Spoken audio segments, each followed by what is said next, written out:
ఒకరిని మించిన త్యాగం మరొకరిది, ఒకరిని మించిన ప్రేమ మరొకరిది. అందుకే తరాలు మారినా యుగాలు గడిచినా కూడా శ్రీమద్ రామాయణ మధుర కావ్యము వన్నె తగ్గనిదిగా శాశ్వతంగా నిలిచిపోయింది. రండి ఆ మధుర జలాలు తనివి తీరా ఓడలాడుదాము. రామాయణానికి వన్నె తెచ్చిన పాత్రలలో లక్ష్మణుడిది ఒక విశిష్ట పాత్ర.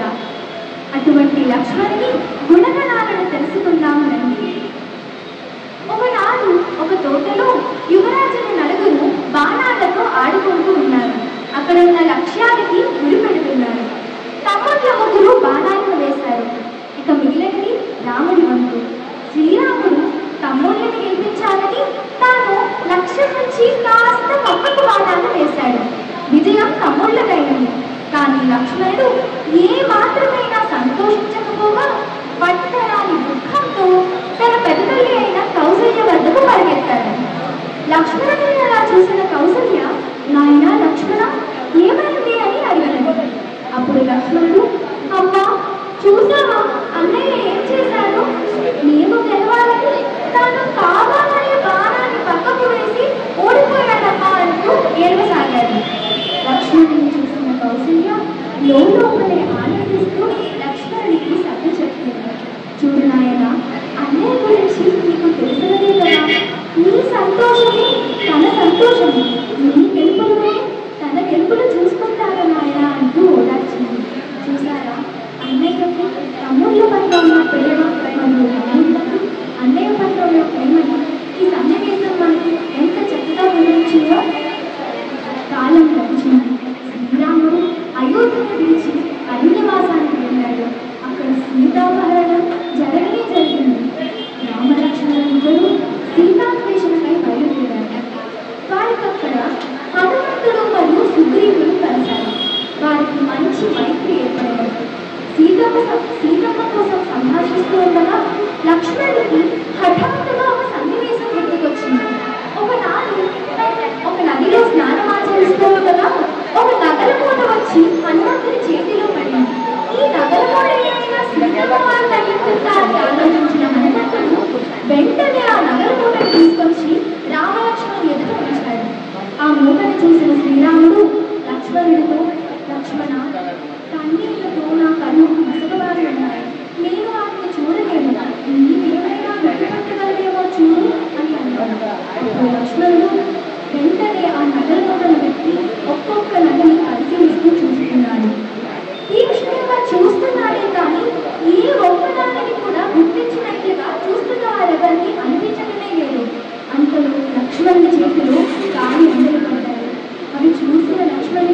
మారువేషంలో శ్రీరాముని దర్శనార్థమై అయోధ్యకు వేయించేశారు.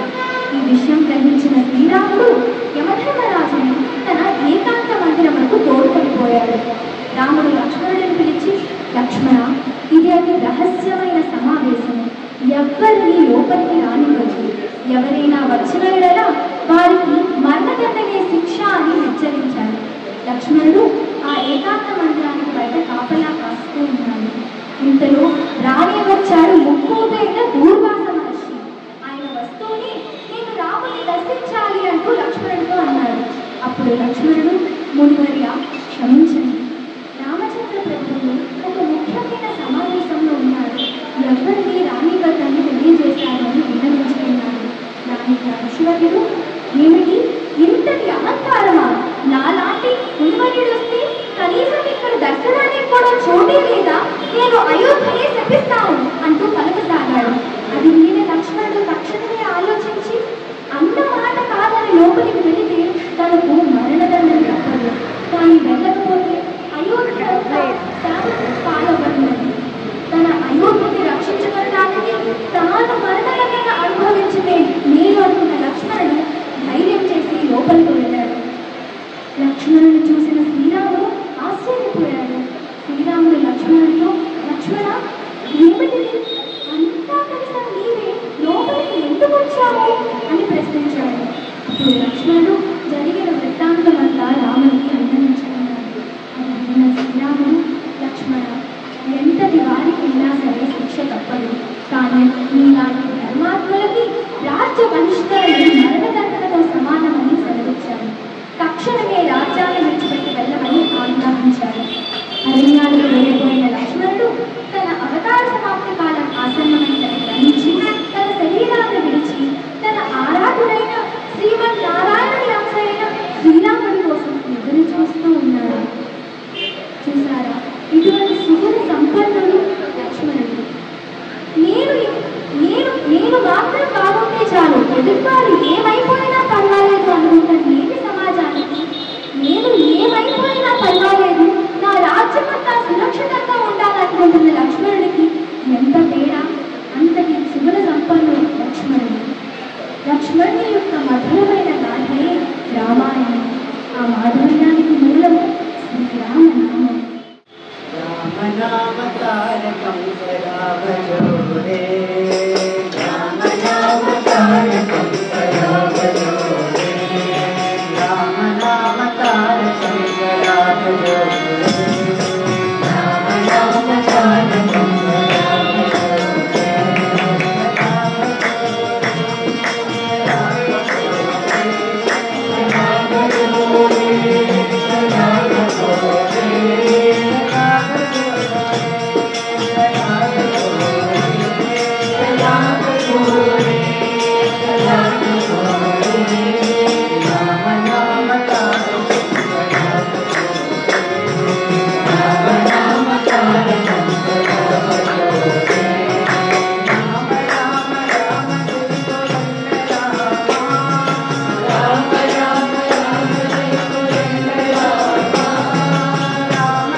జగదేక మాత. అసలు రామాయణం అంటే సీత కథే అనేవారు చాలా మంది. వనవాస ఆజ్ఞను అందుకున్న శ్రీరాముడు సీత అంతఃపురానికి వస్తున్నాడు ఆ వాక్యాన్ని తెలియజేయడం కోసం. ఆ సందర్భంలో సీతారాముల మధ్య చాలా ఆసక్తికరమైన ఒక వాగ్వివాదం జరిగింది. అది ఎలా ఉందో ఒకసారి మనం చూద్దాం.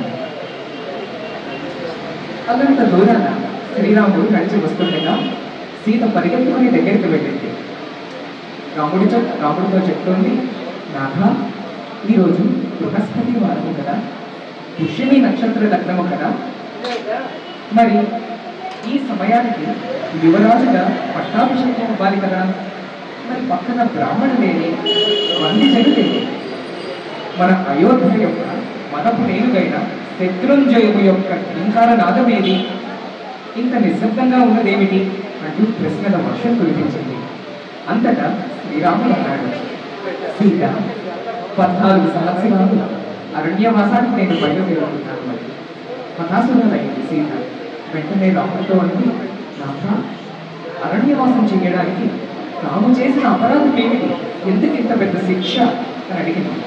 రాముడు అన్నాడు, నా తండ్రి గారు తల్లి కైగలించిన వరాలను ఇప్పుడు తీరుస్తున్నారట. ఒక మాట చెప్తాను నేను, ఇప్పటి నుంచి భరతుడే మనందరికీ ప్రభువు. అతనికి తగిన రీతిలో గౌరవాన్ని అర్పించు. నీ మరిదులిద్దరిని నీ తమ్ముళ్ళలాగా కానీ నీ పుత్రులలాగా కానీ ఆదరించు. అత్తమామను సేవ చేసుకో. నేను అరణ్యానికి వెళ్ళొస్తాను అన్నాడు. అంతటి సీత అంది, స్వామి ఏమంటున్నారు? ఏ బాంధవ్యమైనా, ఉదాహరణకి తల్లైనా తండ్రైనా, అన్నైనా తమ్ముడైనా, అక్కైనా చెల్లైనా, అత్తైనా మామైనా, వారి వారి పాప పుణ్యాల బట్టే ఆ బాంధవ్యం నిలబడుతుంది.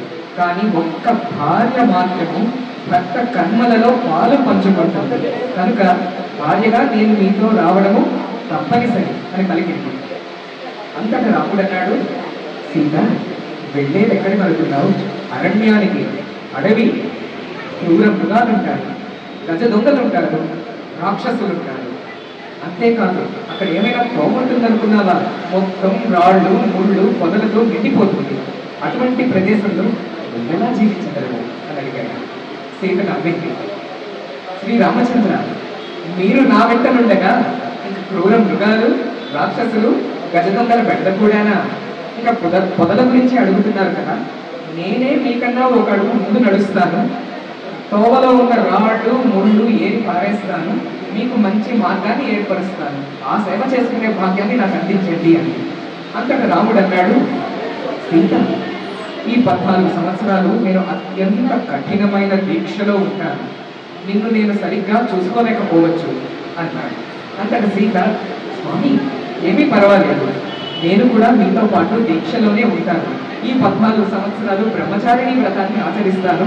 మీకు చేదోడు వాదోడుగా ఉంటాను అంతే. సీత, మానస సరోవర జలాలను తాగి బతికే హంస సముద్రపు ఉప్పు నీటిని తాగి బ్రతకగలదా? మావి చిగురు తిని కోసే కోయిల తుమ్మ చెట్టు పొదల్లో ఎగురగలదా? నీ వంటి సుకుమారి అటువంటి వాతావరణంలో మనలేదు సీత అని నిరుత్సాహపరిచాడు. అప్పుడు సీత అంది, స్వామి, మీరు నా గురించి తప్పుగా అనుకుంటున్నారు. మీరు నా చెంతనుంటే ఎట్టి కష్టాన్నైనా సహిస్తాను, భరిస్తాను అంది. అంతటా రాముడు అన్నాడు, సీత, నువ్వు ఎంతగానో వాదిస్తున్నావు. పతి మాట వినాల్సిన ధర్మము సతికి ఉంది. నువ్వు అయోధ్యలో ఉంటూ నీ అత్తమామలకు సేవ చేసుకుంటేనే పతిగా నాకు సంతోషం. మరి నన్ను సంతోష పెట్టాల్సిన బాధ్యత నీకు లేదా అని ప్రశ్నించాడు. అంతటా మరొక తర్కాన్ని ప్రదర్శించింది సీత.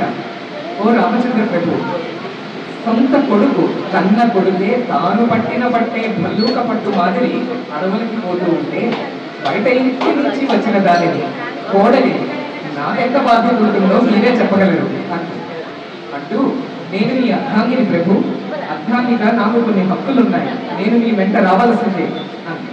అందుకు రాముడు అన్నాడు, సీత, హక్కులు అని చెప్తూ చిక్కులు తెచ్చుకుంటున్నావు. నువ్వు ధర్మిస్తావు. నీకు నచ్చినట్లుగా మాట్లాడకూడదు, తోచినట్లుగా చెయ్యకూడదు. నువ్వు నాతో రావడము నాకు అంగీకారం కాదు అన్నాడు. అంతట సీత, స్వామి, చంద్రుడి వెంటనే వెన్నెలవుతుంది. నువ్వు రామచంద్రుడి అయితే నేను సీతా జాత అనగా నీ వెన్నెలడు. నీవెక్కడుంటే నేను అక్కడే ఉన్నాను అని చెప్పింది. అంతట రాముడు మౌనం దాల్చి కాస్త తల వంచుకున్నాడు. ఏమీ మాట్లాడలేదు. అంతవరకు ఎన్నో రకాల తెలివితేటలు ప్రదర్శించిన సీతమ్మ ఇంకా నిర్వీర్యురాలైపోయింది. ఏం చెప్పినా తన పతిదేవుడు ఒప్పుకోవట్లేదు. ఆ దేవదేవుడి మనస్సు కరగట్లేదు. దాంతో ఏడుపొచ్చింది సీతకి. వెంటనే రాముడి పాదాల పైన వాలిపోయింది. ఏడుస్తూ ఆ కన్నీళ్లతోటే రాముడి కాళ్ళని కడుగుతూ, ఓ నాథ, నేను దిగురాలను. నా పైన దయ తప్పుట నీకు ఉచితము కాదు. దయతో కేవలం నీ కరుణతో నన్ను కనికరించి నీ పాదదాసిగా నన్ను నీ వెంట తీసుకువెళ్ళు ప్రభు. నీవు లేని అయోధ్య నాకు నరక సమానం. నీవు లేకపోతే ఒక్క క్షణమైనా నేను జీవించలేను అని మొరపెట్టుకుంది. అంతవరకు కఠినంగా కనిపించిన శ్రీరాముడు కరిగిపోయాడు. ఓ జానకి, లే, ఏడవకు, నేను నాతో తీసుకువెళ్తాను, వనవాసానికి సన్నద్ధమవు అని చెప్పాడు. ఈ సంఘటన ద్వారా మనకి ఏమిటి అర్థమవుతుందండి?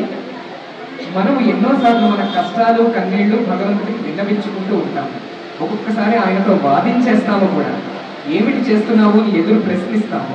మన లాజిక్, మన రీజనింగ్, మన తెలివితేటలు అన్ని భగవంతుడి ముందు ప్రదర్శిస్తూ ఉంటాము. లొంగడు, మన తర్కానికి ఎప్పుడూ లొంగడు భగవంతుడు. దేనికి లొంగుతాడు? స్వామి నీ వాడను అన్న శరణాగత భావానికి మాత్రమే లొంగుతాడు. ఈ సన్నివేశం అదే విషయాన్ని మనకు స్పష్టంగా తెలియజేసింది. ఇక సీతమ్మ వారు సాక్షాత్తు శ్రీ మహాలక్ష్మియే కదా, అత్యంత శక్తి సంపన్నురాలు. సీతకున్న శక్తి ఎటువంటిదో మనకి తెలుసా? 5 ఏళ్ల బాలికగా ఉన్నప్పుడే తాను శివధనస్సుని తన ఎడమ చేతిలో పక్కకి అమలీలగా తోసి పాడేసింది కదా. ఆ శివధనస్సు బరువు ఎంత ఉందో ఎవరికైనా తెలుసా అండి? ఎన్ని కేజీలు ఉండొచ్చు శివధనస్సు? ఆ శివధనస్సు రామాయణంలో ఇచ్చిన వర్ణన ఏమిటంటే 1000 బారువుల బరువు కలది. 1000 బారువుల బరువు. ఒక బారువు అంటే ఏమిటి? తెలుగు కొలమానం ప్రకారము ఒక బారువు అనగా 20 మణుగులు. మణుగంటే ఏమిటి? ఒక మణుగంటే 8 వీసలు. వీస అంటే ఏమిటి? ఒక వీస అంటే 5 సేర్లు. సేర్ అంటే మనలో కొంతమందికి తెలుసు, 1 లీటర్ లేదా 1 కేజీ. ఈ విధంగా చూస్తే ఒక మణుగులో ఒక మణుగంటే 40 కేజీలు తూగుతుంది. అలాగే ఒక బారువు అంటే 800 కేజీలు తూగుతుంది. 1000 బారువులంటే 8 లక్షల కేజీలు తూగుతుంది. లక్షల కేజీలు. 1000కే 8 లక్షలు.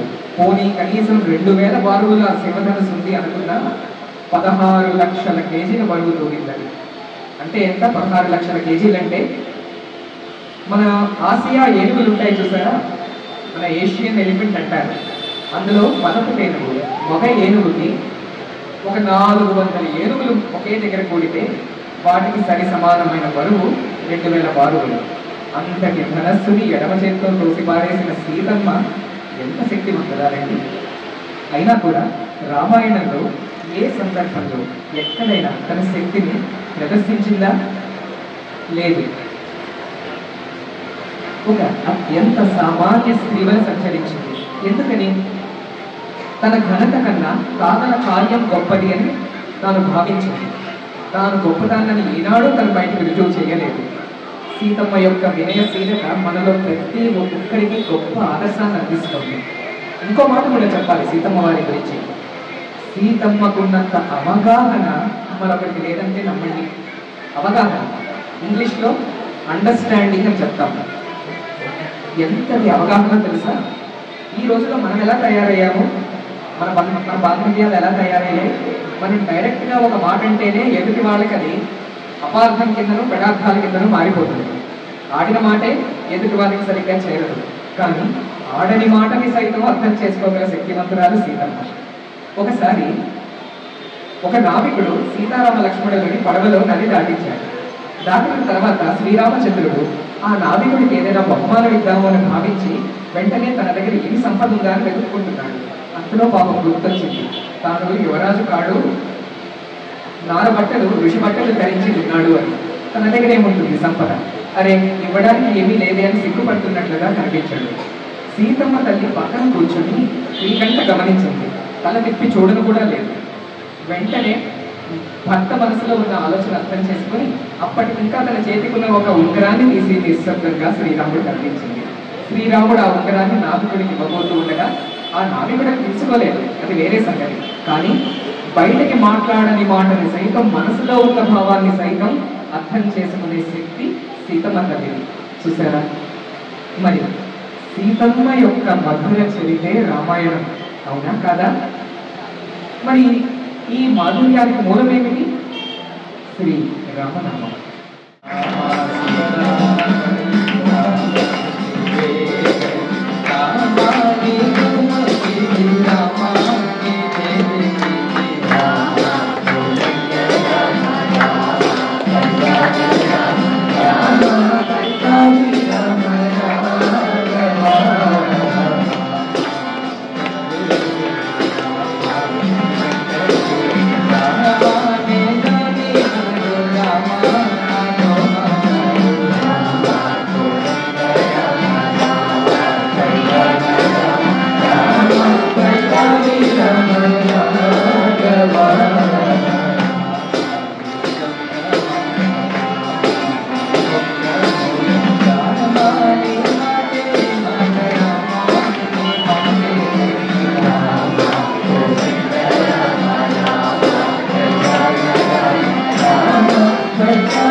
శ్రీమద్ రామాయణ మహాకావ్యంలో ప్రేమకు ప్రతిరూపం భరతుడు.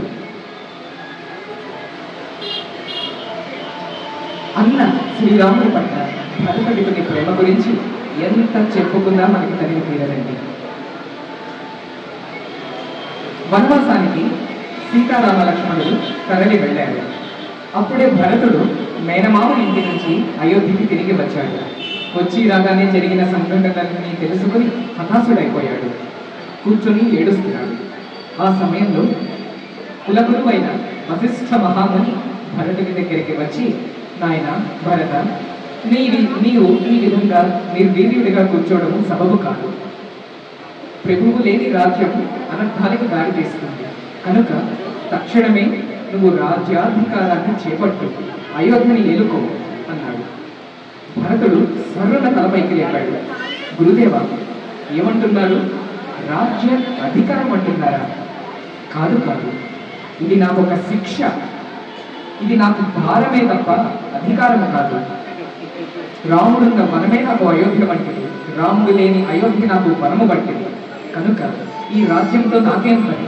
నాకు ఈ సుఖాలు అక్కర్లేదు, భోగాలు అక్కర్లేదు, నేను నా అన్న చెంతకు వెళ్ళిపోతాను అన్నాడు. భక్తులారా, ఒక్క మాట గమనించండి. ఈనాటి ప్రజానీకము ఎలా ఉన్నాము? ఎంత వచ్చినా మనకి తృప్తి లేదు, ఎంత సంపాదించినా తనివి తీరదు, ఏం చేసినా నాకేమిటి నాకేమిటి నాకేమిటి అందరూ కదా.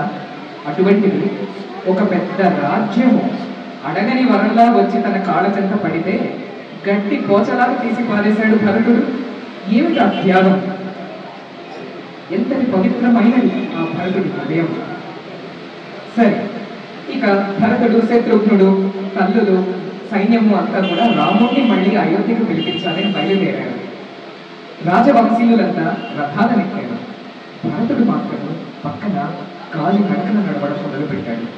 మంత్రి వారించాడు. సుమంత్రుడు దగ్గరికి వచ్చాడు, అన్నాడు, ఏ ప్రభు, ఎన్నో రోజులు నడవాలి, మీకు ఇన్ని రోజులు కాలి నడకన నడవడం అలవాటు లేదు, కనీసం రథం కాకపోతే గుర్రానైనా ఎక్కి పయనించండి అని ప్రాధేయపడ్డాడు. దానికి భరతుడు అన్నాడు, మంత్రివర్య, నా అన్న, నా వదిన, తమ్ముడు అక్కడ రాళ్లలో, ముళ్లలో, పొదలలో కాలినడకనే వెళుతున్నారు. అలాంటిది నేను ఇక్కడ గుర్రాలని, రథాన్ని ఎక్కుతాననుకున్నారా? ఎన్నటికీ జరగదు. నా రాముడు తిరిగి అయోధ్యకి వచ్చేదాకా ఏనాడు నేను ఎటువంటి వాహనాన్ని అధిరోహించను అని ప్రతిజ్ఞ చేశాడు. ఇక భరతుడు నడుస్తున్నాడు కదా, 3 రోజులు ఎడతెరిపి లేకుండా పగలనక రాత్రనక నడిచేసరికి భరతుడి కాళ్ళకి చీలికలు ఏర్పడ్డాయి. అందులోంచి రక్తము కారణం కూడా మొదలైంది. అది చూసిన అయోధ్య ప్రజలు చలించిపోయారు. తమ కాబోయే మహారాజును చూసి, ఏంటి భరతుడికి తన అన్న పట్ల ఇంతటి ప్రేమ అంటూ వారు కూడా కన్నీరు కార్చారు. అలాగే వాళ్ళు వెళుతూ ఉండగా భారద్వాజ ముని ఆశ్రమం ఎదురయ్యింది. భారద్వాజుడు భరతుడికి సింహాసనాన్ని తెప్పించగా దాన్ని కూడా తిరస్కరించాడు భరతుడు. క్షమించండి ఋషులయ్య, మా అన్నయ్య అక్కడ బండల మీద, కొండల మీద కూర్చుంటూ ఉంటే నేను ఇక్కడ సింహాసనాలపైన, హంసతూలిక తల్పాలపైన శయనిస్తానని ఎలా అనుకున్నాడు?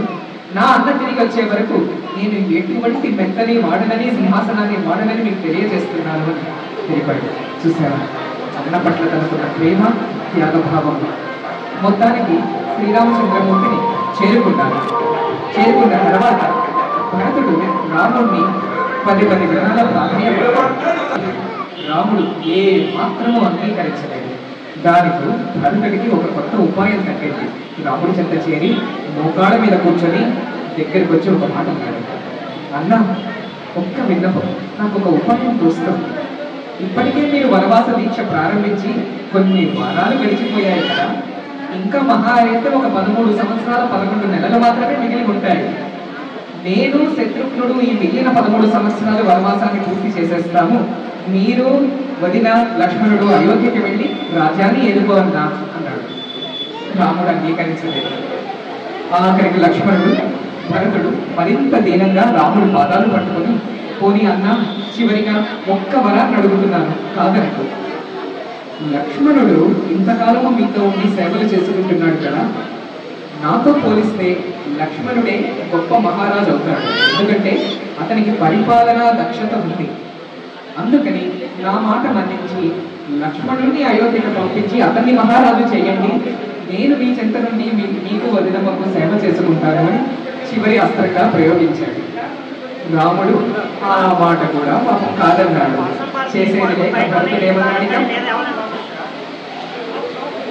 చేసేది లేక భరతుడు రాముడి పాదకలను తీసుకొని వెళ్ళి వాటికే పట్టాభిషేకం చేసి తాను పక్కనుంటూ రాజ్యాన్ని 14 సంవత్సరాలు పాలించాడు. నిరంతరం రామనామ స్మరణలోనే భరతుడి రోజంతా గడిచేది. ఒక రోజు ఏమైందంటే 13 సంవత్సరాలు 11 నెలలు గడిచిన సమయం అది. అంటే రాముడి వనవాస దీక్ష పూర్తయిపోతున్న సమయం అది. ఆ సమయాన ఒకనాటి రాత్రి భరతుడు రామనామ స్మరణ చేస్తూ ఉండగా ఆకాశంలో ఒక చిత్రమైన వెలుగు కనిపించింది. ఏదో ఒక విచిత్రమైన ఆకారము అలా ఎగిరి వెళుతున్నట్లుగా చూశాడు భరతుడు. అరే, ఇదేం రాక్షసుడు అయి ఉంటాడు, ఈ రాక్షసుని వదిలేస్తే అయోధ్యకి ఎలాంటి ముప్పు రాబోతుందో అని తన ధనస్సును తీసి బాణాన్ని ఎక్కుపెట్టి ఆ ఆకారాన్ని వేసి కొట్టాడు. బాణం వెళ్ళి తగిలింది. తగలగానే జై శ్రీరామ్ అన్న కేక వినబడింది. అది పట్టాడు భరతుడు. అని జై శ్రీరామ్ అంటున్నాడు, రాక్షసుడు వాడేమో అనుకుంటున్నాడు. అంతలో ఆకారం నేల కూలింది. దగ్గరికి వచ్చి చూడగా అదొక వానరము. ఒక వానర వీరుడు పడి ఉంటాడు. అప్పుడు భరతుడికి తెలిసింది ఆ వానరము మరెవరో కాదు, హనుమంతుడే అని. హనుమంతుడు అక్కడ ఉండడం ఎలా జరిగింది అంటే, అక్కడ రామరావణ యుద్ధం జరుగుతూ ఉంటే మేఘనాథుడు బాణం వేసేసరికి లక్ష్మణుడు మూర్ఛపోయాడు. లక్ష్మణుడిని కాపాడడానికి సంజీవని మీద మూలికలు తేవాల్సి ఉంది. హనుమంతుడు వెళ్ళాడు. సంజీవని పర్వతాన్నే పెగిలించి తెస్తున్నాడు. ఎక్కడుందా సంజీవని పర్వతము? ఈ రోజుల్లో మన భారతదేశము చైనా టిబెట్ బోర్డర్లో ద్రోణగిరి అనే పర్వత శ్రేణి ఉంది. ద్రోణగిరి మౌంటైన్ రేంజ్ అంటారు హిమాలయాలలో. అక్కడ ఉంది సంజీవని. దాన్ని పెగిలించి తేవాలి అంటే ఉత్తరప్రదేశ్ మీద గుండానే రావాలి, అంటే అయోధ్య మీద నుంచే రావాలి. అదే షార్ట్ కట్. హనుమంతుడు అక్కడి నుంచి సంజీవని తెస్తూ భరతుడి కట్టపడము, భరతుడు కొట్టడము జరిగింది. ఇక హనుమంతుడి గురించి మనం ఏమి చెప్పాలి చెప్పండి? ఆయనకున్న శక్తి ఎటువంటిది? వజ్రదేహ అంటారు ఆయన. అంటే వజ్రమంత దృఢమైన శరీరము. హనుమంతుడికి పరచగలిగిన శక్తి భూమండలం పైన అప్పటికి లేదు. కానీ భరతుడు వేసిన బాణము హనుమంతుడిని కూడా గాయపరచగలిగింది. అది భరతుడి రామనామ స్మరణ మహిమ. హనుమంతుడి గాయాన్ని చూశాక భరతుడి మనసు చలించిపోయింది, తట్టుకోలేకపోయాడు. వెంటనే హనుమంతుడి గాయం పైన తన చేతిని ఉంచి, నేను కనుక గత 13.5 సంవత్సరాలు నా అన్న రామచంద్రుని మనసా వాచా స్మరించిన వాడినైతే హనుమంతుడి గాయం మరుక్షణాన మటుమాయమగుగాక అని ప్రార్థించాడు. అంతే, ఆ క్షణానికి ఆ గాయం మారిపోయింది. హనుమంతుడికి సాంత్వన చేకూరింది. భరతుడి భక్తి గురించి మనందరికీ తెలుసు. భరతుని శక్తి గురించి ఈరోజు ఈ విధంగా మనం తెలుసుకోవడం జరిగింది. మరి ఈ భరతుడి మధుర గాథే శ్రీమద్ రామాయణం. ఈ మాధుర్యానికి వెనకనున్న మూలము శ్రీ రామనామం.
రామచంద్రమూర్తికి.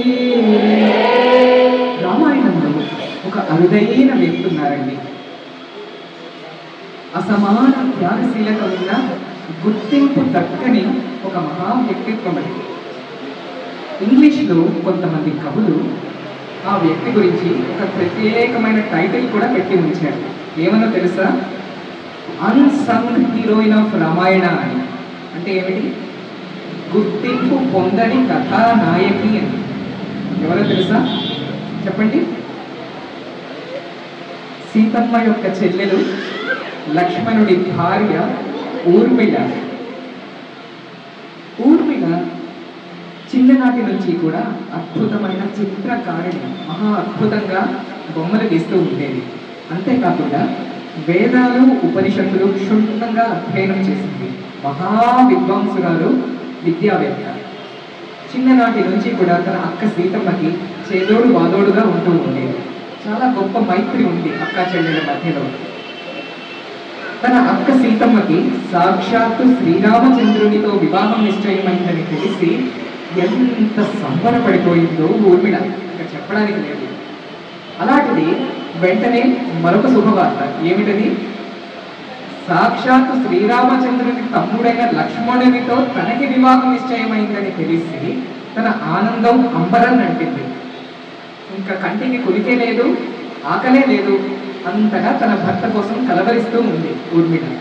సరే, కళ్యాణం జరిగింది, అందరూ అయోధ్యకి వెళ్ళారు. అంతలో పిడుగులాంటి వార్త రానే వచ్చింది. సీతారామచంద్రులు వనవాసానికి వెళ్ళిపోతున్నారని, వారికి తోడుగా తన భర్త లక్ష్మణుడు కూడా వెళ్ళిపోతూ ఉన్నాడని. ఆ విషయం తెలియగానే ఊర్మిళ ఏం చేసింది? లోని గదిలోకి వెళ్ళింది. తాను కూడా బట్టలు సర్దేసుకుంది. తన రాజ్య దుస్తులు తీసేసి నారవస్త్రాలు ధరించి లక్ష్మణుడి కోసం సిద్ధంగా ఉంది. లక్ష్మణుడు తన అంతఃపురానికి రానే వచ్చాడు. ఊర్మిళ యొక్క స్థితిని చూసి ఆశ్చర్యపోయాడు.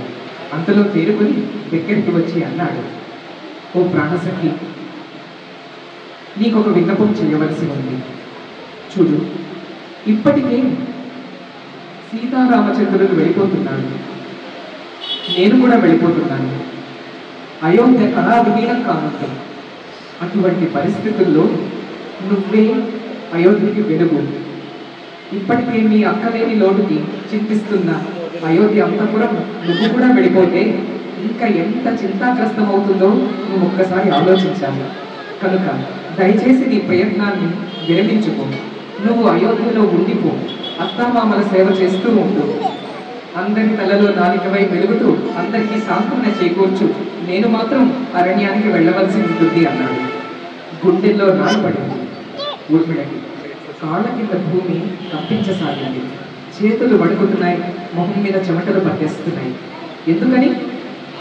పెళ్ళయి కొన్ని వారాలు కూడా కాలేదు, ఎన్ని కలలతో ఎంత ప్రేమతో వచ్చింది, అలాగే భర్తతో వెళ్ళాలని ఎంత కోరుకుంది. అలాంటిది ఆ నూతన వధువుకి ఆ చిన్న బాలిక, చాలా చిన్న వయసులో కదండి అలాంటి పెళ్ళిళ్ళు, ఆ చిన్న బాలికకి 14 సంవత్సరాలు ఇంకా తన భర్త కనబడడు.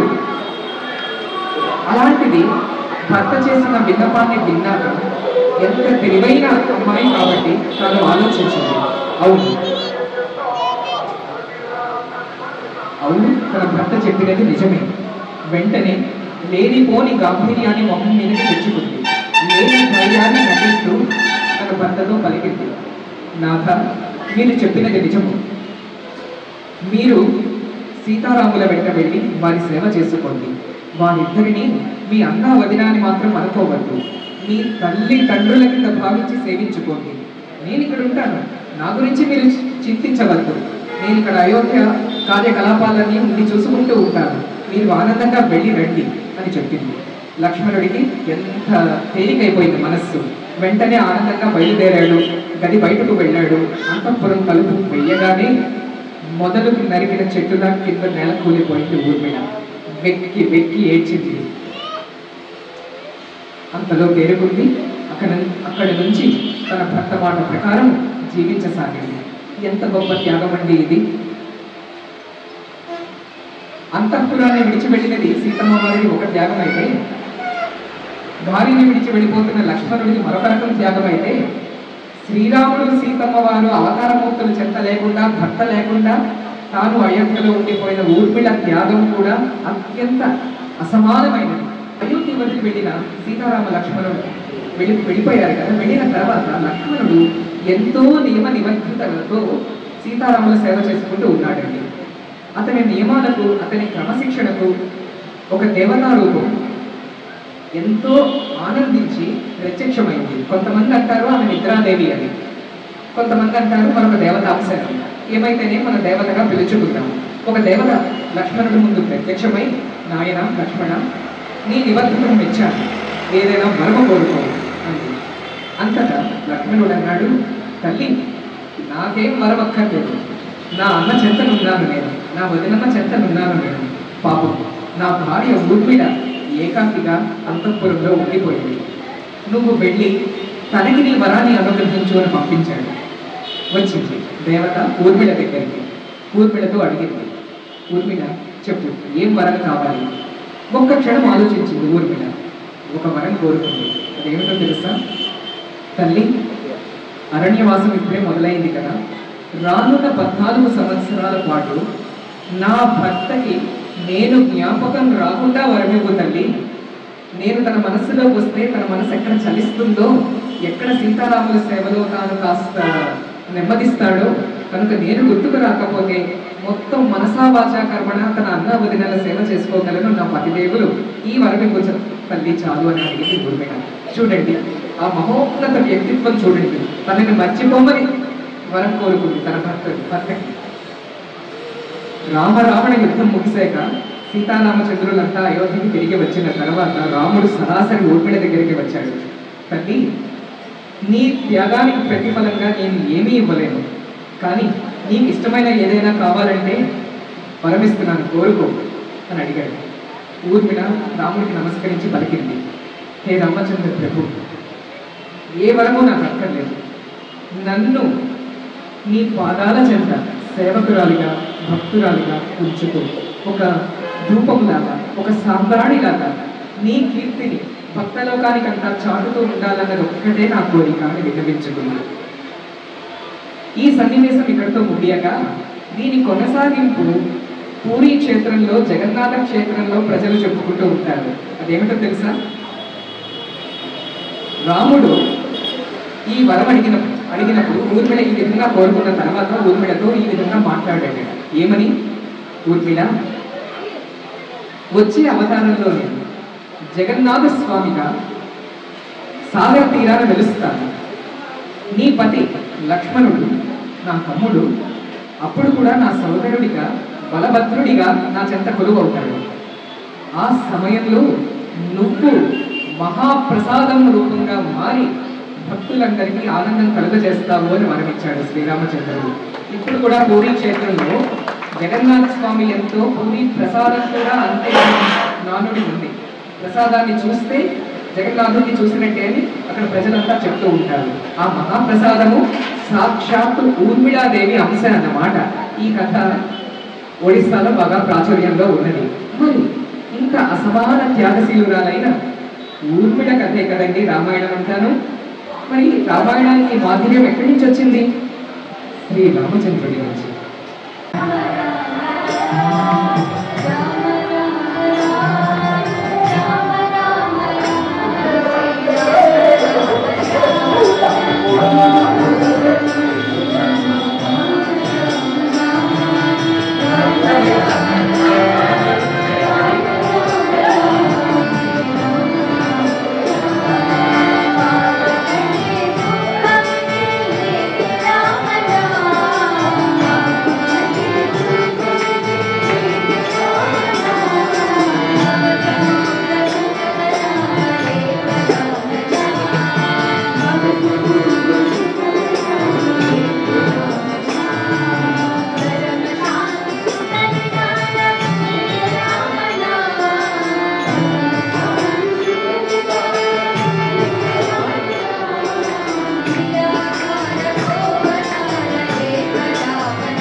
ఒక నాయకుడికి ఒక కుమార్తె ఉంది.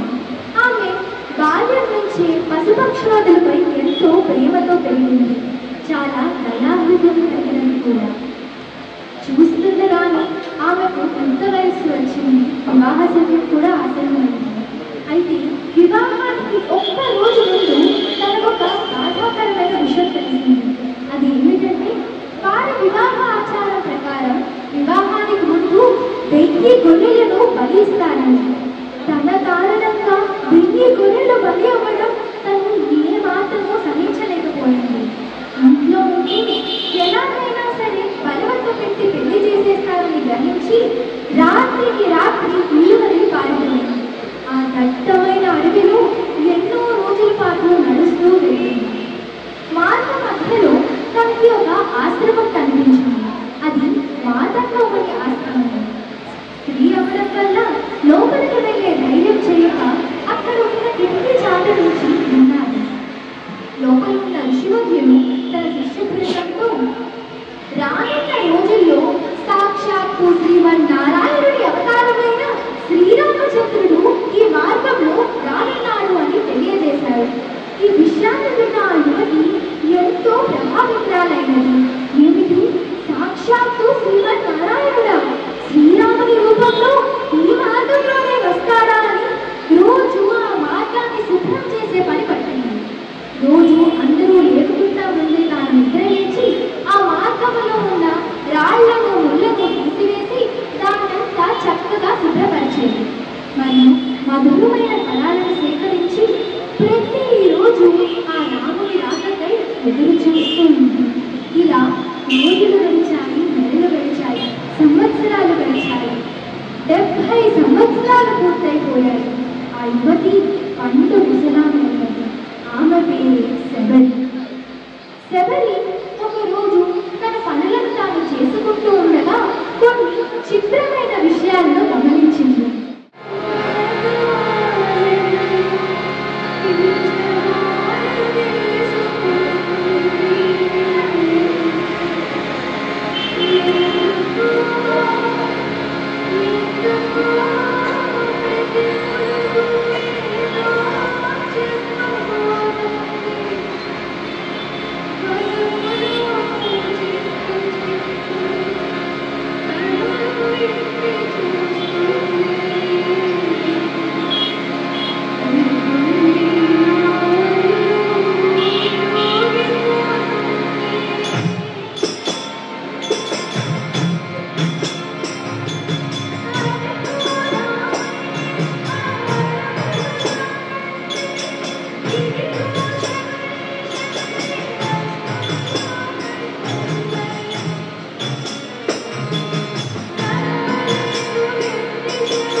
గందరగోళం చేయడానికి నేనే దొరికానా తండ్రి? ఇదంతా మీ లీల కాదు, కానీ మీరు అడిగారు కాబట్టి చెప్పే బాధ్యత నాది. ఋష్యముఖ పర్వతం వైపుగా వెళ్ళండి. అక్కడ వానరులు సీతాన్వేషణలు మీకు సహాయపడతారు అని విన్నవించుకుంది. తదుపరి తన యోగాగ్నిలో లగ్గమై శ్రీరాముని పాదాలలో ఐక్యమైనది. భక్తులారా, చూసారా శబరి జీవితం ఎంతటి ఆదర్శప్రాయమైనది కదా మనందరికీ. మనం ఏదైనా ఒక పనిని ఒక్క రోజైనా తప్పకుండా చేయగలమా? ఏ మాత్రమైనా విసుగు చెందకుండా ఉండగలమా? కానీ శబరి 70 సంవత్సరాల పాటు నిరంతర క్రమశిక్షణతో తాను చేపట్టిన పనిని చేస్తూనే ఉంది. తన యొక్క నిరంతర క్రమశిక్షణ మరియు ప్రేమే ఆ రాముని చెంతకు తనను చేర్చింది. మనందరికీ తెలుసు, శ్రీరాముని సన్నిధిలో ఉంటూ రాముని దర్శనం నిరంతరం పొందిన వారై మరియు రాముడితో ఎన్నో సంవత్సరాలు గడిపిన వారైనప్పటికీ కొంతమందికి మోక్షం ప్రాప్తించలేదని, వారికి మరుజన్మలు లభించాయని ఇతిహాసాలు చెబుతున్నాయి. కానీ శబరి కేవలం ఒకే ఒక్క దర్శనంతో ఆ రాముని పాదాలలో ఐక్యమైంది. మనమంతా కూడా ఎన్ని పూజలు చేశామా, ఎన్నిసార్లు దర్శించుకుంటామా అన్న దానికన్నా మనస్ఫూర్తిగా ఒక్కసారైనా ఆ పరమాత్మని తలుచుకున్నామా లేదా అనేది మనం చూసుకోవాలి. ఆ పరమాత్మ పట్ల ప్రేమయ్యి మనకు ఆయన చెంతకు చేరుస్తుంది. శ్రీరాముని ప్రేమకు స్పందించినది, ఆయనను సేవించినది ఒక్క మానవులు వానరులు మాత్రమే కాదండి. ప్రకృతి ఎన్నో విధాల శ్రీరాముని కీర్తించింది. పశుపక్ష్యాదులు అనేక జాతుల వారు కూడా శ్రీరాముని గుర్తించారు, సేవించారు. ఒకసారి ఏం జరిగిందంటే, వనవాస సమయంలో రామ లక్ష్మణులు సీతాన్వేషణ చేసుకుంటూ వెళ్తూ ఉండగా మధ్యలో ఒక అందమైన సరోవరం ఎదురయ్యింది. దాన్ని చూడగానే అందులో స్నానం చేయాలనిపించింది ఇరువురికి. రాముడు తన ధనస్సుని, తన అమ్ముల పొదిని కిందకి దింపాడు. స్నానం ఆచరించి తిరిగి రాగానే మళ్ళీ అమ్ముల పొది తీసి పైకి తొడుక్కుంటున్నాడు. అంతలో ఆ పొదిలో ఉన్న ఒక బాణపు చివర అంచున రక్తపు జాడలు కనపడ్డాయి. అదే తెలియకుండా ఏదైనా ప్రాణిని హింసించానా నేను అని ఆతురగా పడ్డాడు రాముడు. అటు ఇటు పరిగించి చూడగా తన బాణం గుచ్చుకొని అవస్థ పడుతున్న ఒక కప్ప కనబడింది. వెంటనే ఆ కప్పని చేత తీసుకొని రాముడు ప్రశ్నించాడు, అయ్యో, ఈ బాణము నీకు కదులుతున్నప్పుడు రామాను ఒక్కసారి పిలవవలసింది కదా, నేను నిన్ను వెంటనే ఆదుకుందును కదా, ఇంతసేపు నువ్వు ఈ నొప్పిని అనుభవించాల్సిన పని లేదు కదా. అంతగా కప్ప చెప్పింది, ఓ రామచంద్ర ప్రభు, నాకేమైనా కష్టాలు వచ్చినప్పుడు, కన్నీళ్ళు వచ్చినప్పుడు, లేదా ఇంకెవరైనా నన్ను హింసించినప్పుడు ఓ రామచంద్ర నన్ను కాపాడు అని వేడుకుంటాను. సాక్షాత్తు రామచంద్రుడే దించిన బాణమే వచ్చి నన్ను గుచ్చుకుంటే ఏ దేవుడికి మొరపెట్టుకోవాలి తండ్రి అని అడిగింది. కప్ప భక్తికి శరణాగతికి ఎంతో సంతోషించాడు శ్రీరాముడు. అప్పుడు ఆ కప్ప మరొక మాట కూడా అంది, హే ప్రభు, జీవితంలో వచ్చిన ఏ సవాలునైనా ఆనందంగా తీసుకోవడం అనేది నిన్ను చూసే నేను నేర్చుకున్నాను తండ్రి. నువ్వేమి చేసినా, నువ్వు బాణంతో నన్ను గుచ్చినా కూడా వెనక ఏదైనా కారణము కర్తవ్యము కలిసి రానిదే చెయ్యవని నాకు తెలుసు, అందుకనే విన్నకున్నాను అని విన్నవించుకుంది.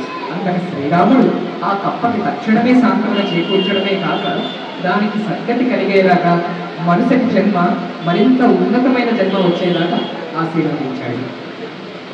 ఇది కాక మరొక సన్నివేశం కూడా మనం చెప్పుకోవాల్సింది. రామరావణి యుద్ధం జరుగుతున్నప్పుడు దాదాపు యుద్ధం ముగుస్తున్న సమయంలో హోరాహోరీగా ఇంకా పోరు సాగుతూనే ఉంది. ఎక్కడ పడితే అక్కడ బాణాలు, గద్దలు, శూలాలు అన్ని ఆకాశంలో ఎగురుతున్నాయి, ఎటు పడితే అటు పోతున్నాయి. సైన్యంతో పాటు కొంతమంది ప్రజానీకం కూడా ఆ బాణాల తాకిడికి గురయ్యారు. కొంతమంది అనుకోకుండా మృత్యువాత పడడం జరుగుతూ ఉండేది. సామాన్య పౌరులు అనగా లంకలో ఉన్న రాక్షసులు కూడా. అదేవిధంగా ఒక రోజు ఒక రాక్షస స్త్రీ తన కూతుర్ని పట్టుకొని పరిగెడుతోంది. ఆ సమయంలో ఎవరో తెచ్చిన బాణం వచ్చి ఆ కూతురికి తగిలింది. ఆ కూతురు చిన్న పిల్ల, 5-6 ఏళ్ల పిల్ల తక్షణమే కిందపడి మరణించింది.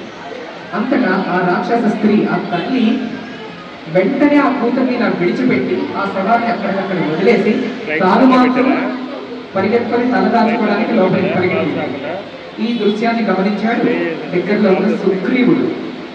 వచ్చి కొంతసేపటి తర్వాత సాయంత్రం రాముడితో చెప్పాడు. వృత్తాంతం అంతా చెప్పి, చూసారా శ్రీరామచంద్ర, ఎంతైనా రాక్షసులంటే రాక్షసులే. కన్న బిడ్డ చనిపోయినా ఏడవాల్సింది పోయి తన ప్రాణాన్ని కాపాడుకోవడానికి పోయింది ఆ తల్లి. అటువంటి వాళ్ళని మనం ఇక్కడ తప్ప ఎక్కడ చూడము ప్రభు అన్నాడు కోపంగా. రాముడు శాంతంగా, సుగ్రీవా, ఒక్కసారి నువ్వు ఎలాగైనా ఆ తల్లిని పట్టుకొని జరిగిన వృత్తాంతమేమో కనుక్కొని రాకూడదా అన్నాడు. సుగ్రీవుడు మరి కాదనలేక వెళ్ళి ఆ వెతికి ఆ రాక్షస తల్లిని పట్టుకొని ప్రశ్నించాడు. ఎందుకు ఇలా చేశావు నువ్వు, ఎందుకు ఇలా పారిపోయావు? అప్పుడు ఆ స్త్రీ చెప్పింది, అయ్యా, కన్న బిడ్డ చనిపోతే వచ్చే వేదన బాధ ఎలా ఉంటుందో ఒక్క తల్లికి తప్ప మరెవ్వరికీ తెలియదని నాకు నిన్ననే తెలిసింది. మా ప్రభువైన రావణ సంహారం జరిగిన తర్వాత ఈ లంకకి ప్రభువు శ్రీరామచంద్రుడట.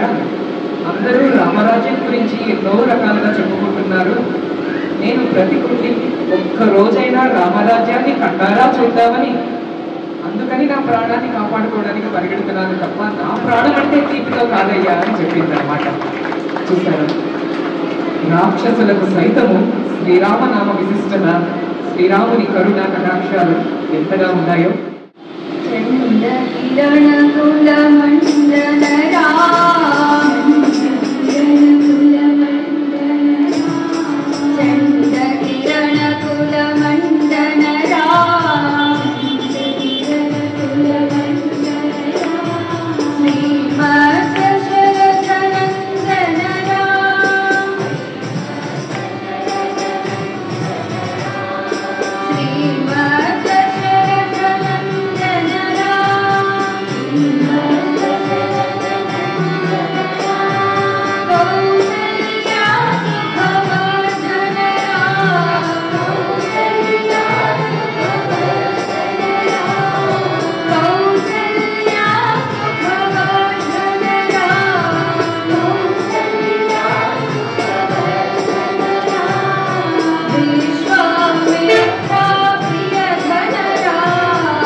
మన కథానాయకుడి గురించి రెండు మాటలు చెప్పుకోవాల్సిన సమయం వచ్చింది.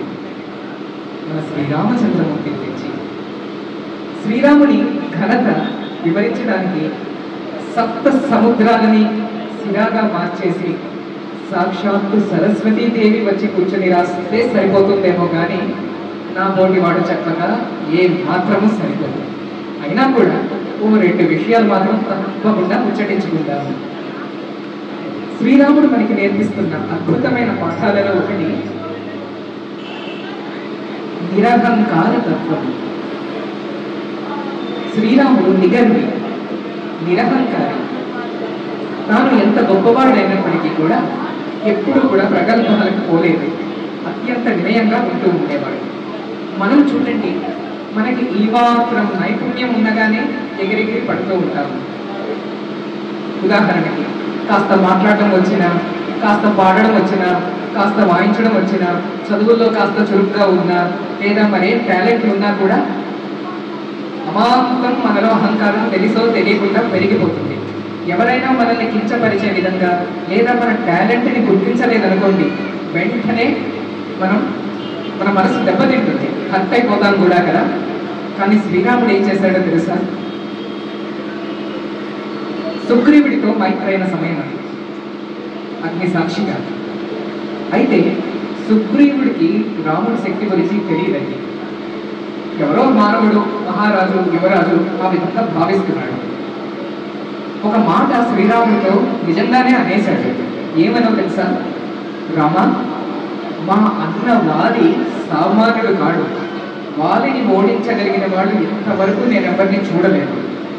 మరి నువ్వు ఓడించగలవో లేదో అని నాకు సందేహంగా ఉంది. అందుకని నీ బలానికి నేను ఒక పరీక్ష పెట్టాలనుకుంటున్నాను అన్నాడు. ఎవరితో మాట్లాడుతున్నాడు? సాక్షాత్ జగదేక చక్రవర్తి శ్రీరామచంద్ర ప్రభువుతో. ఆ మాట అన్నందుకు గాను నీతో నాకేం పని పోవోయి అని వెళ్ళిపోయాడా శ్రీరామచంద్రుడు? లేదు లేదు.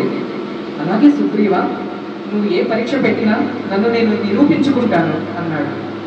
అంతటి సుగ్రీవుడు పరీక్ష పెట్టాడు. ఏమని? అదిగో అక్కడ నీకు తాటి చెట్లు కనబడుతున్నాయి కదా, నీ బాణంతో నువ్వు ఏకకాలంలో 5 తాటి చెట్లు పడగొడితే నువ్వు మా అన్నని మించిన బలశాలివని నాకు నమ్మకం కలుగుతుంది అన్నాడు. ఎందుకంటే చిన్నతనంలో సుగ్రీవుడు బాణం వేసి కొడితే 3 తాటి చెట్లు కూలేబడ్డ, తన అన్నయ్య వారి కొడితే 5 తాటి చెట్లు కూలేబడ్డ. అది చిన్నప్పుడు. మరో 30-40 సంవత్సరాల కాలం గడిచిపోయింది. ఆ తాటి చెట్లు అప్పట్లో ఇంత ఉంటే ఇప్పుడు ఇంత తయారయ్యాయి, 4-5 రెట్లు పెరిగిపోయాయి. అందుకని ప్రస్తుతం 5 తాటి చెట్లు కొట్టినా కూడా వారికన్నా రాముడి బలం ఎక్కువ అని సుగ్రీవుడికి తెలుస్తుందన్నమాట. రాముడు సవాలును అంగీకరించాడు. చాలా సౌమ్యుడిగా, చాలా వినయంగా తన కోదండాన్ని తీసి తన బాణాన్ని ఎక్కువ పెట్టి తాటి చెట్ల వైపు గురి చూసి ఆకరణాంతములాగి ఒక్కసారి విడిచిపెట్టాడు. రిప్పున దూసుకు వెళ్ళింది ఆ బాణం. ఆ బాణం వెళుతూ ఉంటే తుఫాను వెళుతుందా అనిపించింది చూసిన వాడిని. ఒక్కొక్క తాటి చెట్టుని కొడుతుంది ఆ బాణం. ఆ తాటి చెట్టు కూలడం కాదు కదా, గాల్లోకి ఎగిరిపోతుంది ఒక్కొక్క చెట్టు. 1 కాదు, 2 కాదు, 3 కాదు, 7 తాటి చెట్లని కూర్చేసింది ఆ బాణం. అంతేకాదు, అక్కడితో ఆగక ఇంకా ముందుకు పయనించి దూరంగా ఉన్న ఒక రాతి కొండని ఢీకొంది ఆ బాణం. ఆ కొండ కూడా బద్దలైపోయింది. ఒక రాళ్ల వర్షం పైకి ఎగిరి మొత్తం చిందిందనమాట. శ్రీరామచంద్రుడి శక్తిని కళ్ళారా చూసిన సుగ్రీవుడికి కాళ్ళు కంపించిపోయాయి, నోట మాట రాలేదు. నేను ఎవరితో ఏం మాట్లాడుతున్నానో అన్న విషయం అప్పుడే అర్థం చేసుకున్నవాడే పరిగెత్తి వచ్చి కాళ్ళ మీద పడి, రామా నీ బలాన్నే శంకించాను, మన్నించు తండ్రి అని దారికి వచ్చాడు. చూసారా రాముడి యొక్క వినయశీలత ఎంతటి నిగర్వి అనడానికి ఇదొక గొప్ప ఉదాహరణ. ఇంకో మాట కూడా చెప్పాలి రాముడి గురించి. ఏమిటది? మర్యాద పురుషోత్తముడు శ్రీరాముడు. అంటే ఏమిటండి? తన ఎదుట ఎవ్వరున్నా కూడా అపరిమితమైన మర్యాద, గౌరవాన్ని అందిస్తాడు శ్రీరాముడు. ఆ ఉన్నవాడు చిన్నపిల్లాడా, మధ్య వయస్సుడా, వృద్ధుడా అని చూడడు. చదువు లేనివాడా, చదువు ఉన్నవాడా పట్టించుకోడు. హోదాలు పదవులు ఉన్నాయా లేవా అస్సలే చూడడు. స్త్రీయా పురుషుడా పట్టించుకోడు. మానవులా దానవులా అది పట్టించుకోడు. ఎవ్వరు ఉన్నా కూడా వారికి ఎంతో గౌరవం ఇవ్వడము రాముడి లక్షణం. రాముడి యుద్ధం జరిగిన తర్వాత రాముడికి రామబాణం తగిలింది, అతను కూలిపోయాడు, ఇంకా మరణించలేదు, కొన ఊపిరితో ఉన్నాడు. ఆ సమయంలో రాముడు తన తమ్ముడిని పిలిచి, లక్ష్మణ, రావణాసురుడు వేదాంత పారంకుడు, పరమశివ భక్తుడు, తన భక్తి శక్తులతో కైలాసాన్నే కదిలించినవాడు, తన ప్రజలను కంట బిడ్డలుగా కాపాడుకున్నాడు, స్వర్ణ లంకను నిర్మించాడు. కనుక ఆ రావణుడి దగ్గరికి వెళ్ళి రాజ్యం ఎలా పాలించాడో కొన్ని విషయాలు నేర్చుకుని రా నాయన అని పంపించాడు. లక్ష్మణుడు రావణుడి దగ్గరికి వచ్చి, అయ్యా మా అన్నగారు మీ దగ్గర నీతి సూత్రాలు నేర్చుకోమని పంపించారు, దయతో సెలవీయండి అని చేతులు జోడించాడు. అంతటా రావణాసురుడు ఎంతగానో ఆశ్చర్యపోయి లక్ష్మణుడితో అన్నాడు, ఓ లక్ష్మణ, నేను ఒక దానవుడిని, శ్రీరామచంద్రుడి భార్యను అపహరించాను, చెరబట్టాను. అటువంటిది శత్రువైన నన్ను కించపరచకుండా నా దగ్గర నీతి వాక్యాలు నేర్చుకోమని తన తమ్ముడైన నిన్ను పంపాడు. అదయ్యా శ్రీరామచంద్రుడి ఔదార్యము. ఎంతటి శత్రువునైనా, ఎంతటి నీచుడైనా అతనిలో కూడా ఒక మంచిని మాత్రమే చూడడము శ్రీరాముడి లక్షణమయ్యా. అటువంటి అన్న నీతో ఉండగా నేను నీకు చెప్పాల్సిన మాట మరి ఏమీ లేదు నాయన, వెళ్ళు, మీ అన్న దగ్గరే నేర్చుకో, ఏం నేర్చుకుంటామని తిరిగి పంపించేశాడనమాట. అది శ్రీరాముడి మర్యాద పురుషోత్తమ లక్షణం అంటే ఇటువంటిది. అది కాక శ్రీరామచంద్రుడు శరణాగత వత్సలుడు అంటే ఏమిటండి? ఒక్కసారి రామా నేను నీ వాడను అని ఒక్క మాట మనం అంటే చాలు. ఆ జన్మకి కాదు, జన్మ జన్మలకు, యుగ యుగాలకు కూడా మనని కంటి ఎత్తికి రెప్పలా కాచుకునేది శ్రీరాముని తత్వం. అందుకని ఎన్ని యుగాలైనా శ్రీరామం అనే నామము ఒక దీపంలా హృదయాలలో, కోట్ల మంది హృదయాలలో వెలుగుతూనే ఉంటుంది. ఒక్క భారతదేశంలో కాదు, మొన్న అయోధ్యలో రామ మందిరం ప్రారంభమైనప్పుడు ప్రపంచమంతా పులకరించిపోయింది. అది శ్రీరాముని భక్త వత్సలత తత్వం. ఒక ఉదాహరణ చెప్పుకోవాలంటే, రామరావణ యుద్ధం మొదలయ్యే ముందు విభీషణుడు రాముని స్థావరం వైపు పరిగెత్తి వస్తున్నాడు. అది ఇటువైపు ఉన్నవాడు ఎవరికి నచ్చలేదు, సుగ్రీవుడికి లక్ష్మణుడికి నచ్చలేదు విభీషణుడు రావడం అనేది. అయితే అల్లంత దూరం నుంచి కూడా విభీషణుడు రామాశరణు అంటూ పరిగెత్తాడు. శరణు అని ఒక్క మాట వినగానే రాముడి అభయహస్తం పైకి లేచింది. నేను విభీషణుడికి అభయమిస్తున్నాను, ఈ క్షణాన విభీషణుడిని లంకకు మహారాజుగా పట్టాభిషేకం చేస్తున్నాను అని ప్రకటించాడు. ఎంత అసామాన్యమైన విషయం అది. రాముడిలా ప్రకటించగానే పక్కనున్న సుగ్రీవుడికి మనకు అనుమానం వచ్చింది. రామా, ఏం చేస్తున్నారు మీరు? నాకు ఇప్పుడే ఒక ఆలోచన వస్తుంది. ఒకవేళ రేపొద్దున రావణాసురుడికి కూడా మనసు మారిపోయి రామాశరణు అంటూ నీ దగ్గరికి పరిగెత్తి వచ్చాడనుకో, అప్పుడేమి చేస్తావయ్యా? ఇప్పుడు విభీషణుడిని లంకకి రాజుని చేసేసావు, అప్పుడు రావణుడిని ఏం చేస్తావు అని అడిగాడు. రాముడు ఒక్క క్షణం కూడా తటపటాయించకుండా, రావణుడే కనుక వచ్చి శరణు వేడితే తక్షణం అతన్ని నా అయోధ్యకి మహారాజుని చేస్తున్నాను అని ప్రకటించాడు. అది రాముడి ఔదార్యం, అది శ్రీరామచంద్రుని భక్త వత్సలత. కనుక అటువంటి రఘువీరుడిని, రణధీరుడిని, జగన్నాథుడిని ఎలా కీర్తించుకోవాలి? మనము ఉత్సాహంగా, నోరారా, గట్టిగా, బిగ్గరగా వాడి కీర్తించుకుంటాము. రామచంద్ర రఘువీర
కీర్తనం తత్ర తత్ర ఇతమస్తకాంచలి బాష్పవారి పరిపూర్ణలోచనం మారుతి నమత రాక్షసాంతకం.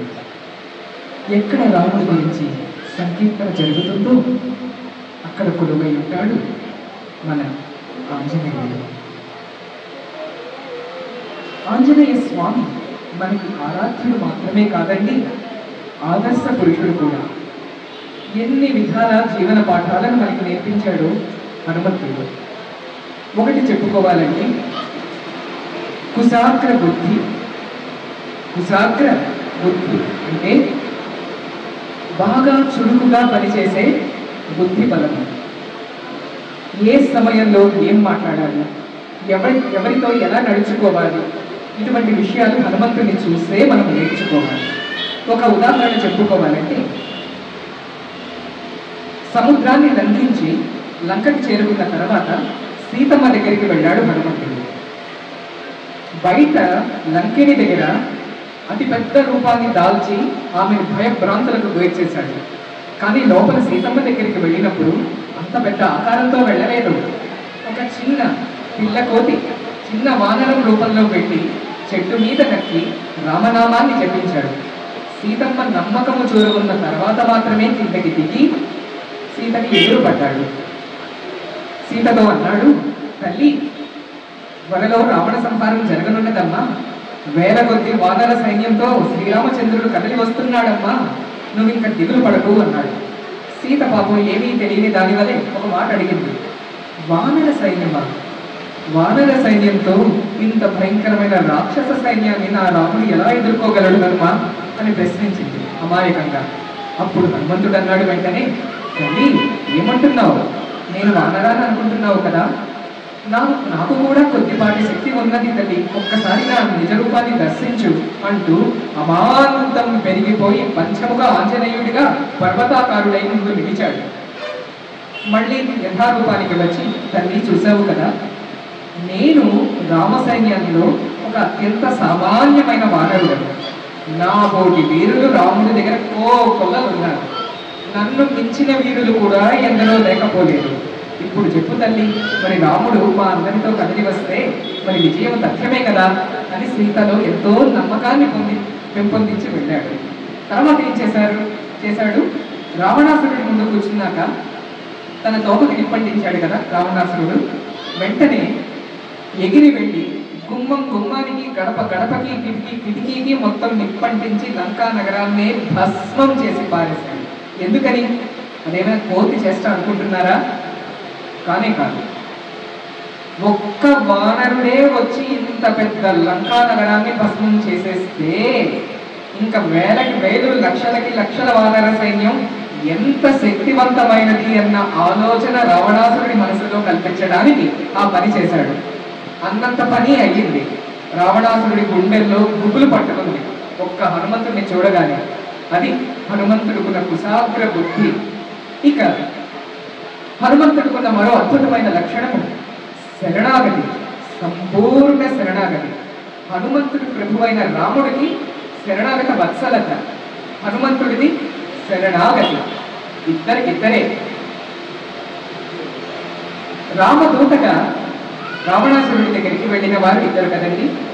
ఒకరు హనుమంతుడు, మరొకరు కొంతకాలం తర్వాత అంగదుడు దూతగా రావణాసురుడి దగ్గరికి వెళ్ళి ఎదురొచ్చినప్పుడు ఏమని పలికాడో తెలుసా? మొదటి పదం, ఓ రావణ, నేనెవరనుకుంటున్నావు?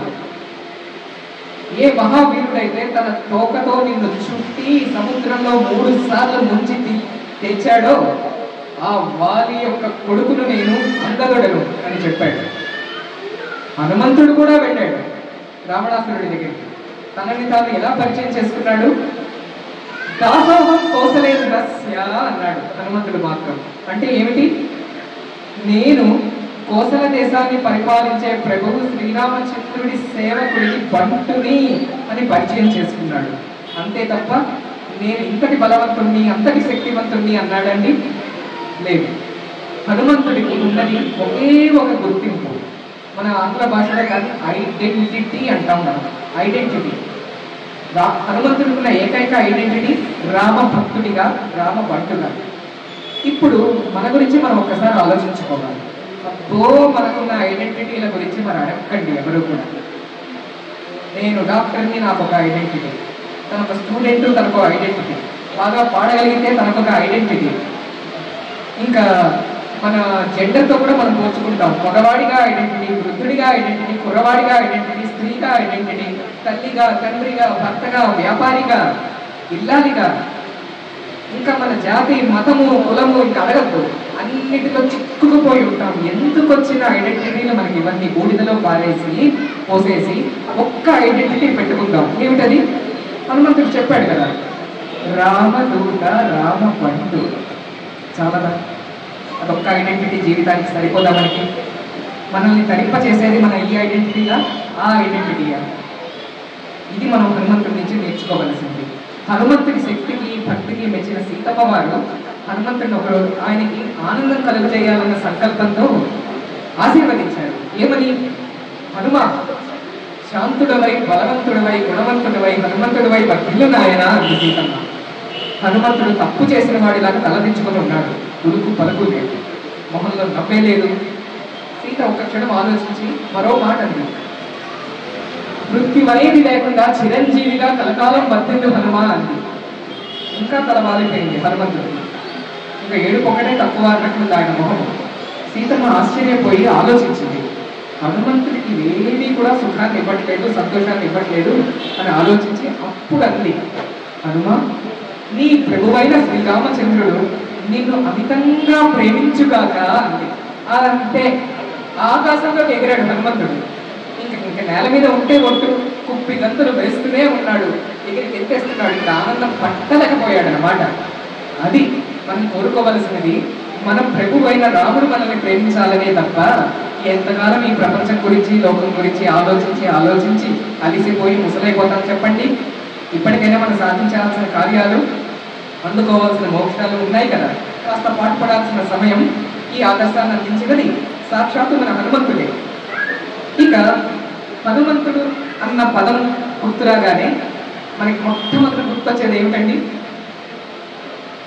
ఆంజనేయ స్వామికి ఉండేది ఏంటి అన్నిటికన్నా పెద్ద? తోక. సరే, కోతులన్నిటికీ తోక ఉంటుంది. హనుమంతుడు అనగానే మనకి ఫస్ట్ ఏం గుర్తొస్తుంది? బలం.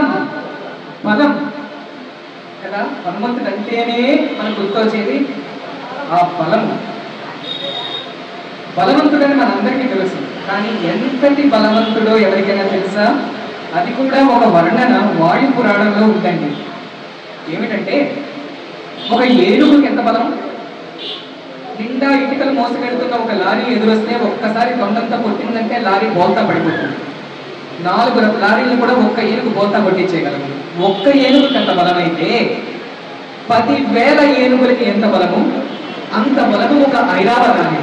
ఐరావతం అంటే ఇంద్రుడి తెల్ల ఏనుగు. 10,000 ఏనుగుల బలం దాన్ని. 10,000 ఐరావతాలు కలిస్తే ఒక ఇంద్రుడి బలము. 10,000 ఏనుగులు ఒక ఇంద్రుడి బలము.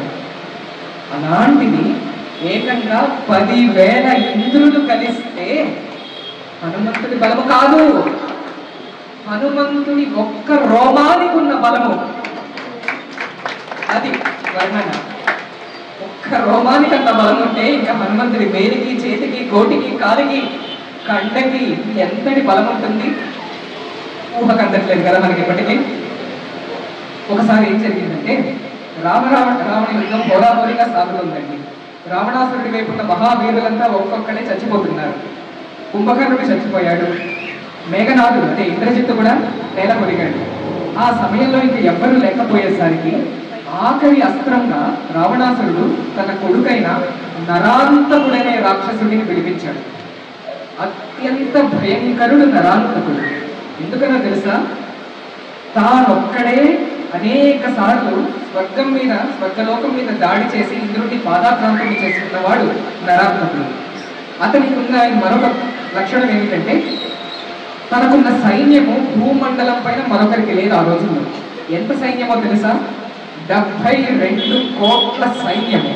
జనాభా కాదు, సైన్యమే 72 కోట్లు. అందులోనూ ఆ సైన్యంలో ఒక్కొక్కడు నరాంతకుడితో సరి సమానమైన బలము కలవాడట. ఎలాంటి ప్రభువో అలాంటి సైన్యం అన్నమాట. అంతటి సైన్యాన్ని తీసుకొని రాముడి మీద యుద్ధానికి వచ్చాడు నరాంతకుడు. అంతంత దూరం నుంచి నరాంతకుడి సైన్యం వస్తూ ఉంటే ఒక సునామీ వస్తున్నట్లుందనమాట. మనుషులో రాక్షసులో వస్తున్నట్టు లేదు చూసేవాళ్ళకి. వాళ్ళు అంత దూరం నుంచి ఉండగానే బాణాలను విడుస్తున్నారు, గదలను విసురుతున్నారు, శూలాలను విసురుతున్నారు. అవన్నీ వచ్చి ఇటువైపు ఉన్న వానరులకి ఎడాపెడా తగులుతున్నాయి. పిట్టల్లాగా రాలిపోవడం మొదలయ్యారు వానరులు. వందల మంది, వేల మంది చూస్తుండగా క్షణాలలో నేల బరుగుతున్నారు. మిగిలిన కొద్ది మందికి పై ప్రాణాలు పైనే పోయాయి, గుండెలు అదిరిపోయాయి. తోక ముడుచుకొని రామా రక్షించు, రామా రక్షించు అంటూ వెనక్కి పరిగెత్తారు వేలకి వేల మంది వానరులు. వారు అలా పరిగెడుతూ ఉండగా ఉన్నట్టుండి వాళ్ళ వెనక వైపున అంటే వీపు భాగంలో సైన్యం ఉంది కదా, నరాంతకుడి సైన్యము. అటువైపుగా ఒక్కసారి ఒక పిడుగు పడింది. ఏమిటి ఉరుములేని పిడుగు ఎక్కడి నుంచి పడింది అని వెనక్కి తిరిగి చూడగా పర్వతాకారం దాల్చిన హనుమంతుడు అక్కడ నిలబడి ఉన్నాడు. నరాంతకుడికి వానరులకి మధ్యలో పళ్ళు బిగబెట్టి ఉన్నాయి హనుమంతుడికి, రోమాలు ఉక్కబొడుచుకొని ఉన్నాయి. కళ్ళు చూస్తే చింత నిప్పులలాగా అగ్నిలాగా వెలిగిపోతున్నాయి హనుమంతుడికి. ఆ రౌద్రాకారం చూడగానే ఎవరికైనా సగం ప్రాణం అక్కడ పోవలసిందే. గదని భుజం పైన పెట్టుకున్నాడు. ఒక్కసారి ఆ గదని నేల మీద కదిలాడు. భూకంపం వచ్చినట్టుగా అక్కడ యుద్ధ ప్రాంగణం అంతా ఊగిపోయింది.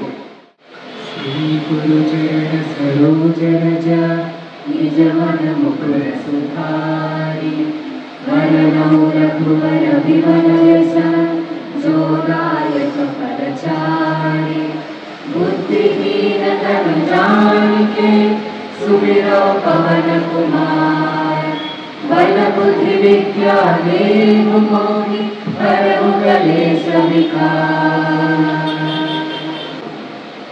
जय हनुमान ज्ञान गुण सागर जय कपीश तिमिर लोक उजागर रामदूत तुलित बल धामा अंजनी पुत्र पवन सुत नामा महावीर विक्रम बजरंगी भुपति निवार सुमति के संगी कंचन वरण विराज सुबेसा कानन कुंडल कुंचित केसा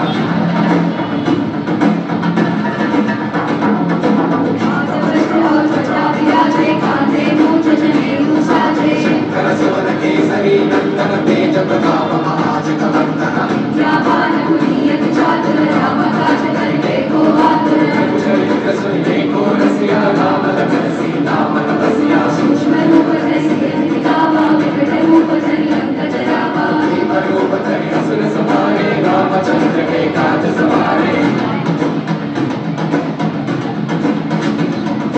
जय सजीवन लखन जियाए श्री रघुवीर हर्ष उर लाए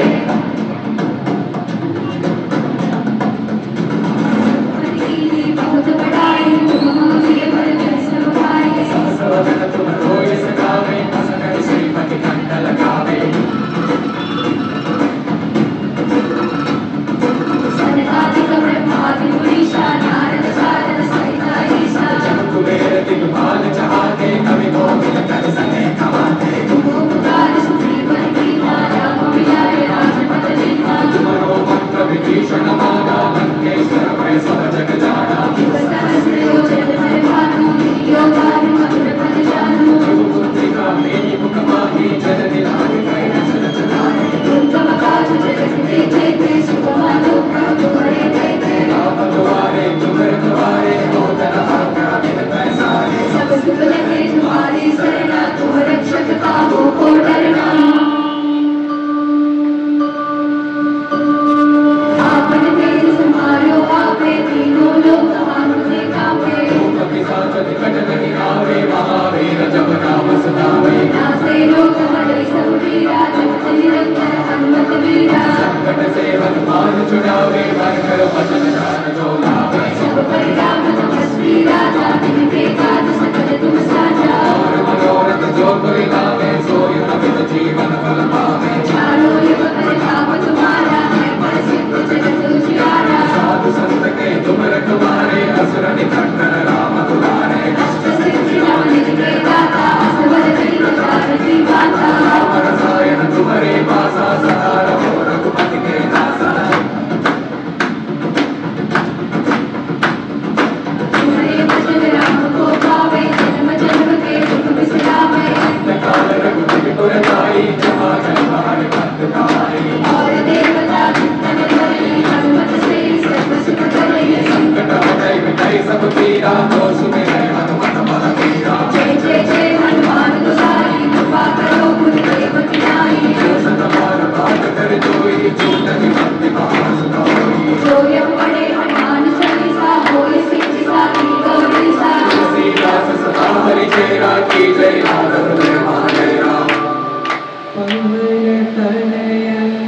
संकटहरणा मंगलमूर्ति राम लखन सीता सहित हृदय बसव सुरभूप। ఈ విధంగా వానరులంతా హనుమంతుని కీర్తించుకుంటూ ఉండగా హనుమంతుడు ప్రళయ రుద్రుడిగా ముందుకు దూకి మొదట నరాంతకుడిని తన గదతో ఒక్కసారి మొదలకి నరికిన తాటి చెట్టులా కోరి నేల కొరిగాడు నరాంతకుడు. అనంతరం హనుమంతుడు ప్రళయ విహారం చేస్తూ ఆ కోటాను కోట్ల సైన్యం మధ్యలో తన గదని చుట్టూరా తిప్పుతూ వెళుతూ ఉండగా కొన్ని నిమిషాల కాలంలోనే కోటాను కోట్ల నరాంతక సైన్యము భస్మమైంది, బూడిదయింది, నేల రాలిపోయింది. అది హనుమంతుడికి ఉన్న అపరిమితమైన బలము. మరి హనుమంతుడికి ఇంతటి బలము ఎక్కడి నుంచి వచ్చింది? దీనికి మనమెవరూ ఆలోచించక్కర్లేదు. సాక్షాత్తు ఆ హనుమంతుడు చెప్పిన మాటలనే మనం గుర్తు చేసుకుంటాము. ప్రతి రోమము రోమములోని రామనామము నింపుకున్న కారణముగానే తనకి అంతటి శక్తి వచ్చిందని హనుమంతుడు సెలవించి ఉన్నాడు. శ్రీరామ రామ రామేతి రమే రామే మనోరమే సహస్రనామ తత్తుల్యం రామ నామ వరాననే. శ్రీరామ రామ రామేతి రమే రామే మనోరమే సహస్రనామ తత్తుల్యం రామ నామ వరాననే. రామచంద్రమూర్తికి పవన సుత హనుమానికి శ్రీమద్ రామాయణ మహాకావ్యానికి